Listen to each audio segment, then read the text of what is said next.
Wilson with Web Marketing Today. I'm in San Francisco at the Search Engine Strategies Conference at Moscone Center, here with Shari Thurow, who is a fellow pioneer in search engine marketing. Yep.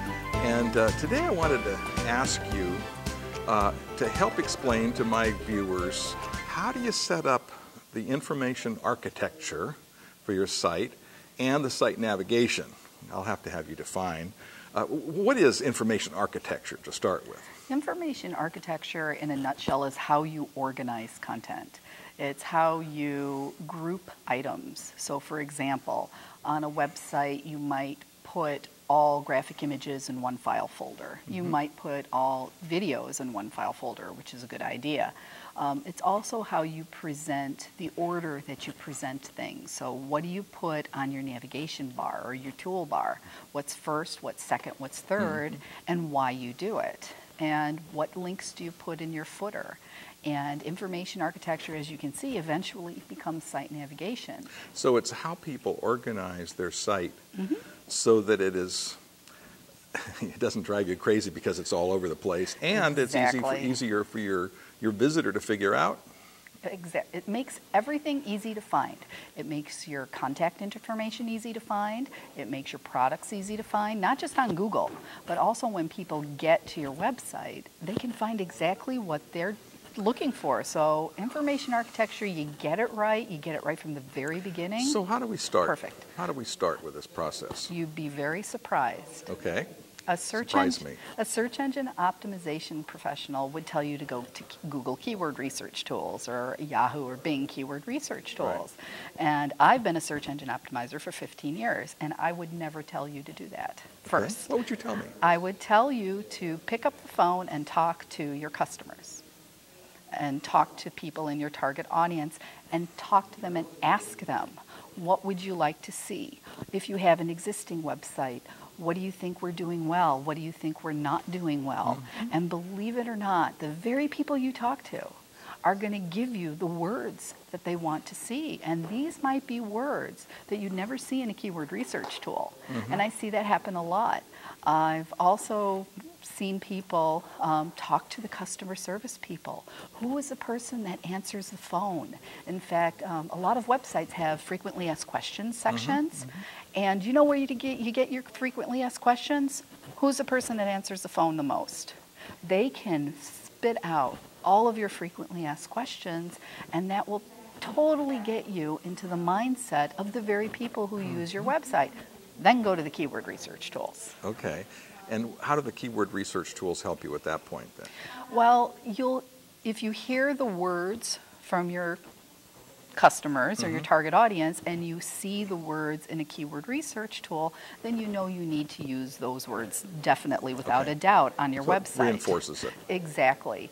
And so we're talking primarily here about the site navigation. These are the words that will guide people to what they're looking for. Exactly. What are the most common mistakes you've seen along that line? The biggest mistake is to only focus on business goals. I know that seems counterintuitive because everybody wants to sell, but you sell more by making your target audience happy, meeting their needs. So one of the biggest mistakes I see small and medium sites make is the order that they put their site navigation. So for example, you'll see the first navigation button be home. And there's nothing wrong with that because the home page is important so people know where am I? Where am I at? And in the event they get lost, they can always click on a link to a home page. But then the second navigation they put is about us. Now, if you think about your user, is about us the first place they want to visit on your site? No, they want to know about your products, they want to know about your services, they want to know about your success stories, so they want examples. So you need then they want to figure out who if you're you credible and if they want to do business with you. Okay, and so kind of logical order of how you're a visitor, what they might want to do. Absolutely. And do you know there's actually a usability test that you don't have to spend $5,000 on a usability firm you can do? Yeah. You take your navigation, your site navigation, and you write them down on index cards. You can do this online too, but you can also do it, you know, in front of people.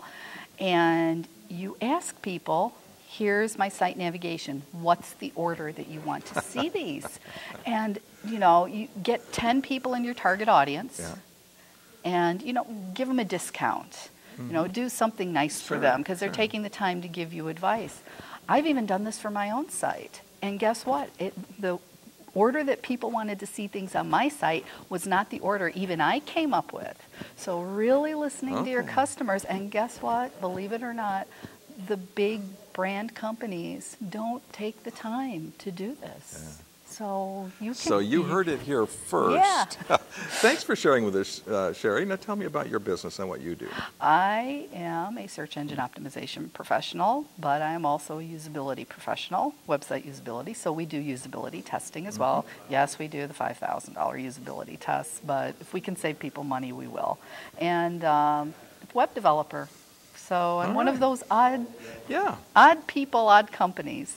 But well, you know, I think in the good old days, one person did it all, and there are some strengths to that because you can help guide the person through the whole process rather than hand him or her off to somebody. So that's pretty neat. Thanks for sharing with us. Thank you. This is Ralph Wilson with Web Marketing Today.